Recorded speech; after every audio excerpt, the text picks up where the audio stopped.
elevators. Right? There was a time when, how much time do you spend on a keyboard? Think about that. 1, 2 hours a day? Just touching, touching, touching. There was a time 40 years ago you would have had to have a manual typewriter. Right? When electric typewriters came in, people who worked as typing for a living gained 7 pounds a year. Just think about that little bit of extra energy. Right? Over time. Path of least resistance. Humans have great trouble with short-term choices, long-term consequences. That's human nature. We live in a world that is so much easier to be unhealthy. You got 3 kids in the minivan, you got 35 minutes to get to the soccer pitch. How are you going to feed them? Drive through McDonald's. It's a way of solving problems and getting fat and addicting our kids to sugar and salt and fat. And of course, if I like you, I'll feed you. If I like you a lot, I'll feed you something special. Imagine dating without food. It wouldn't work. I'm serious, it wouldn't. So what this tells us is that change involves a certain degree of distress tolerance, and that in essence, what you and I have to be aware of is that health behavior is a battle between the limbic system, where your emotional centers are, I want it all, I want it now, and your frontal lobes. Should I be doing this? By the way, frontal lobes are not fully developed in girls till the ages of 23 to 25. The frontal lobes are not fully developed in boys until the ages of 27 to 29. Sorry, guys. This is the world we live in. People pay money to use a Stairmaster, where there's one free. Right? Nobody would tell you. How many of you have 4 to 6 pieces of bread for breakfast? 4 to 6.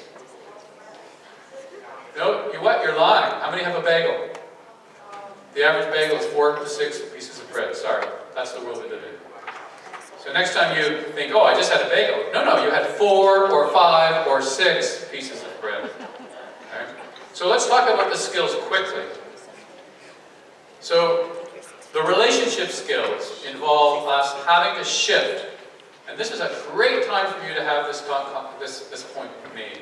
Because most of you and most of us have been trained in the following model. I am the expert clinician with the uninformed health seeker. And when the patient is ready to change, that works great. Because that leads to 2 things. Let me tell you what to do. Recommendations based on clinical practice guidelines. Or, let me teach you how to do this. Let me tell you how to start insulin. Let me educate you about the Canada Food Guide. Let me give you some strategies for reading labels of food. Let me teach you how you can, inject this medication. And when the patient's ready, that's great. As it turns out, most of the time, the person isn't ready. So we have to give up that, which means giving up control and giving up power, which is very difficult. You may not think so, but it will be. And it means having to manage your own distress. All right? You guys are being trained, and one of the implicit beliefs that all nurses have is the duty to treat. You're going to have to give it up if you want to help behavior. I'm sorry. But if you see somebody who's not taking their insulin because they've got an eating disorder and they can rapidly lose weight with type 1 diabetes, you cannot say to them, you must take your insulin, you will die without your insulin. You won't help those people, they will leave and never come back and see you. You have to look this person in the eye and say, I know that you have diabetes, ketoacidosis right now. I can smell the ketones in your breath. I saw from the chart that you were in the emergency room 3 days ago. I know you haven't had an injection of insulin in 9 days. And you know what? I understand that you'll make your own choices. And I respect that. Can we talk about why you make those choices? And most of you will squirm and won't be able to do that. And a change-based relationship really means surrendering that, and our distress tolerance has to go up. It also means that we have to understand that a helping relationship that leads to change has 3 components to it. The one that we're really good at is the bond. Professional, respectful, caring. Honest, genuine helping. But that's not enough for change. You also have to have a task alliance. What are you here to do? What's your job? And what's my job? We both have work to do. If neither of us does that work, if either of us doesn't do that work, change doesn't happen. Isn't it interesting? I've done my part. I'm sorry to tell you this, but you haven't done your job. Most clinicians wouldn't ever say that to a patient. But you have to. You have to somehow realize that. Well, of course you're not getting better. You've not followed the recommendations. Of course, why would you expect to get better? Having a medication, having it sit in your counter and not taking it won't cure you of this. Of course not. I'm not surprised at all that your blood pressure hasn't come down because you're not taking the medication. What could be simpler? And why are you doing this work? The goal. So think about type 2 diabetes. The average person with type 2 diabetes, their goal is to stay off insulin and to do the least work they can. And the clinician's goal is to get the A1C under control as quickly as possible using any of lifestyle, medication, and insulin. The typical relationship between a clinician and a person with type 2 diabetes is off base. They're not on the same page. So this allows us to put that on the table. And the way that we can have these kind of conversations is using the principles of motivational interviewing. I do not have time to go through them, unfortunately. But the principles of motivational interviewing are very important for us to get a handle on. And they're principles. They're not methods. So they're a way of being, not what you do. And the principles that guide motivational interviewing are ask questions, minimize statements, understand how to listen and engage so that you can be empathic in a way that leads to change talk. I get it, you're going to smoke. What about the fact that smoking and emphysema don't go together? Can we talk about that? How to be non-judgmentally curious. Remember, when it comes to smoking, you're judgmental. How to be able to sit with ambivalence. It's okay to want to change and not want to change at the same time. I love you, I hate you, come closer, come further away. That's completely normal. Right? Avoiding argument, roll with resistance, supporting self-efficacy. Those are the principles of motivational interviewing. What we recommend in terms of supporting change is to actually determine readiness. So notice that a lot of what I've said has been based on the following statement. If the patient's ready, great. If not. So determining readiness is a great starting point. And this is a method that we call the traffic light assessment. And it's a way of tapping into whether or not a person is motivated to do something. And it takes into consideration that motivation has to be cognitive, has to be emotional, and has to be intentional. That is, those are the three ingredients. If it's not broke, don't fix it. So, is the fact that you're smoking cigarettes a problem for you? That's the cognitive label. Are you distressed by the fact that you smoke? That's the emotional component. Are you interested in being a non-smoker? And are you prepared to take action now? That's the intention. And then on the basis of those 4 quick questions, we train people to ask those questions between 30 and 90 seconds. And then that turns into what we call a traffic light assessment, which would be red light, stop, no to most of those, not yes to most of those questions. Yellow light, a mix of yes and not yes. Notice that there's no no. And green, yes, without reservation. And then you just move forward. And the way you get to the behavior is as follows. This is the algorithm. So if the patient, individual, is ready, you go right to the behavior modification skills. If they're not, if they're ambivalent, then notice the dotted line. So you address behavior, but you don't be as committed to it. So if I said to you, I'm totally ready to improve my eating habits, I understand that you're telling me that because I skip breakfast, that's why I overeat at night. So I am completely prepared to start eating breakfast. I would just expect that I would be able to start eating breakfast. But if I said to you, part of me wants to, but part of me doesn't, then you might say to me, well, why don't you try a couple of breakfasts just to see what it's like? So you're kind of trying it on for size, so you're not as committed to the behavior. And what you spend most of your time on is what we call expanding readiness. What are the sort of real motivating factors? People have personal, meaningful reasons to change. Not clinical reasons, but personal reasons. And that they're actually willing to commit. They're willing to do the work. Anything worth having is worth working for. So they've connected that to these health behaviors. And they're prepared to do the work, knowing that the consequences might come down the road. If the individual is not ready, you take behavior off the table and try to understand that behavior. This is where the health belief model comes in. This is where understanding personal meaning comes in.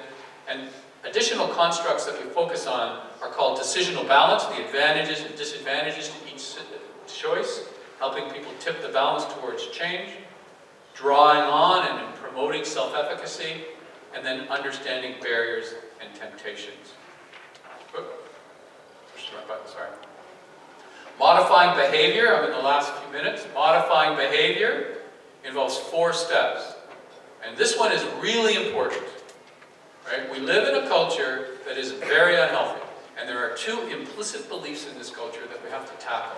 Belief number 1, if a little bit is good, a lot must be better. We are a culture of gluttons. Gluttony is culturally normative. And therefore, people want it all, they want it all now. We've got to find some way of creating almost like a connoisseur. Right? Second cultural belief, go big or go home. The biggest loser. My 500-pound life. Right? The cultural messages that we're exposed to are bullshit. Right? They're not healthy, they're not real, they're actually the opposite of healthy or real. Of course, the thinner you are, the better you are. You know that? Like, how wrong is that? Right? But yet, those are the cultural beliefs. So we have to fight against that. Behavior modification is a great way to do that. If you want to modify behavior, you need to understand that behavior is both under individual control as well as environmental control. The two strategies that are individual-based are goal setting, getting started, right? And almost everybody picks bigger goals than they can. And one of the biggest reasons a New Year's resolution fails is people bite off more than they can chew. It's been 30 years since I've been to the gym, but I'm going to bring up my track shoes. I'm going to see if I can get my mile time down, you know, to 5 minutes and 10 seconds. It's been 30 years since I've been on the track. But honestly, people are desirous of change. They will do things that sound as crazy as that are incredibly common. Right? The following. I know what? I want to start exercising an hour a day, so I'm going to get up an hour earlier. That's the stupidest thing I've ever heard.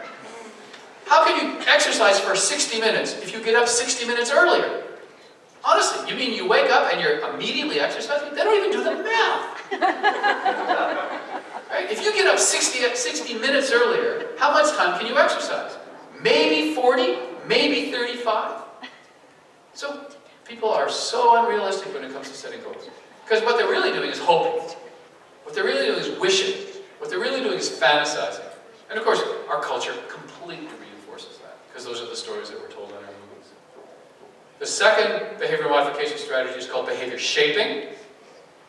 And it's about establishing next step goals. The next step goals are worth achieving according to you, and the next step goals are doable according to the patient. And that sets up the following scenario. Increases the likelihood of a success, followed by a success, followed by a success, followed by a success, followed by a success, followed by a success. And if you can help people have little successes followed by successes, they will become confident. Behavior shaping is the most direct, clinician-led intervention that leads to self-efficacy, which is the biggest predictor of change. There are two environmental strategies, right? One is called stimulus control. The biggest predictor of what people eat is what's in front of their face. The biggest predictor of how much people eat is what's in front of their face. I'll be done in a minute and a half. So what we need to understand is how to alter the environment. So who likes potato chips? I'll make you healthier in your potato chip consumption. I want you to eat all the chips you want, anytime you want. You're never restricted. Go for it. You just have to follow two rules. I'm just going to control your access to chips. Rule number one, never bring a potato chip into your house again as long as you live. I'm serious. You want to eat them? Absolutely. Eat them. Get out. Rule number two, you can never have more than one bag in your possession at any time, and it can never be greater than 75 grams. You will eat less chips, because it's too frigging much work to get them. Right? The world becomes like it used to be, where you had to go hunt and gather your food. So if you go home tonight and you open up a 300-gram bag of potato chips, there's a non-zero probability you'll eat 300 grams. If tonight at 9:30, when you're relaxing, you decide you want chips, and you have to get out, go to the store, buy a bag, go outside, eat it, go back in the store, buy a second bag, eat it, go back in the store, buy a third bag, eat it, go back in the store, buy a fourth bag, eat it. 4 times 75 is 300. It's not going to happen. So stimulus control allows us for people to individually rebuild their environments. So you can have a new built environment until we tax McDonald's foods and the like. Make a Big Mac worth 27 bucks and a veggie wrap worth $2 bucks. Then you'll see behavior change, right? Until the environmental changes, stimulus control is perfect for that. The final behavior modification strategy is called reinforcement management, which is about setting goals, giving rewards. Setting goals and giving rewards. Because health behavior, as important as it is, for it to become internally reinforcing, it takes 2 to 5 years. It takes a long time of committed effort.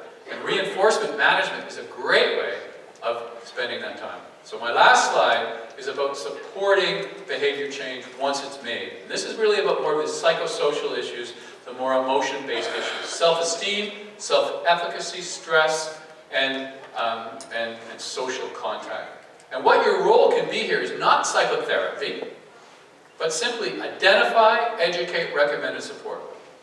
So for instance, we believe, I'm speaking now on behalf of the Canadian Obesity Network, we believe from an obesity management point of view in Canada that obesity needs to be managed in primary care. But primary care providers shouldn't be the ones to do the work. So the physicians, the primary care providers should be getting it all started. They should be introducing the issue of obesity. They should be assessing this person's readiness to change. They should be supporting the person's readiness to change. And as the person becomes ready to change, they should pass the person on to somebody else, you and me. So what they do is identify, educate, recommend, and support. And when it comes to managing emotion issues, in particular, replacing the function of unhealthy behaviors. In other words, many unhealthy behaviors have a purpose. Smoking has 4 benefits. How many people in this room are emotional eaters? The men in this room, be careful. Men are at high risk of abusing alcohol as a way of managing their distress. So we are at high risk, right? So what we need to be mindful of is if we can understand, why do you smoke? Why do you drink? Why do you do this stuff? Then we can help them find another way of functioning. I've got a consultation going with the Nova Scotia Lung Association. We've got a project going. It's called It's Time to Get Your Butts in Gear. We're enrolling smokers who are not ready to stop smoking in a Learn to Run program. And we're not talking about smoking at all. Smoking is addictive. Running is addictive. Smoking is social. Running is social. Smoking manages stress. Running manages stress. Smoking manages weight. Running manages weight. We're not touching smoking at all. We're trying to build them a choice, an alternative to smoking, so they can choose. If you're an emotional eater and you take food away and you don't have emotion management strategies, you're screwed. Next time stress comes along, you've got nothing to cope with. I saw a woman on Tuesday. She had surgery, morbid obesity surgery in August. She's now depressed, irritable, running into all kinds of relationship problems. Why?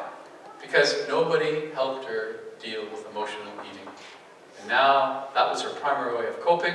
Since August, she's not had it because she's got a stomach the size of an egg. And she's freaking out. Interesting, isn't it?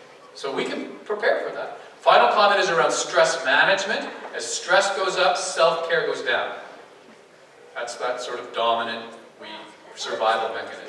So stress management activities are very important, and I would encourage you as professionals to become aware of them: physical activity, physical discharge, emotional expression, and social support.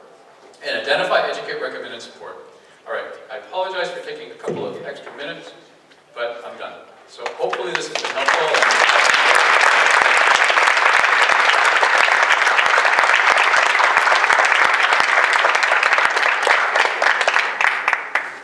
Thank you very much to Dr. Michael Vallis. I do believe we